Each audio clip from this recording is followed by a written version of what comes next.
What's going on YouTube? Today we have the Nissan Maxima, and what we're going to do is go ahead and do the test. This is actually a mail-in. Customer wanted me to do it for him. We sending it back. So let's go ahead and do the remote start. Press and hold it. You see it's working good. I got it set for about 4 seconds. Alright, now it stops. Let's go over to the lock button. Great. Let's do the unlock.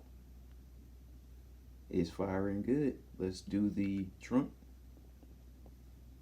as always, and let's do the auto start on the screen.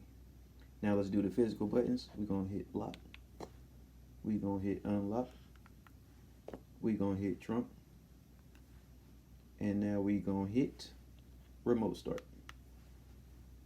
We even gonna test it and make sure that when you press and hold, it presses and hold. Thank you for watching.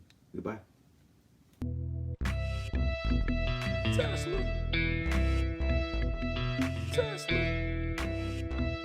Tesla Roadster.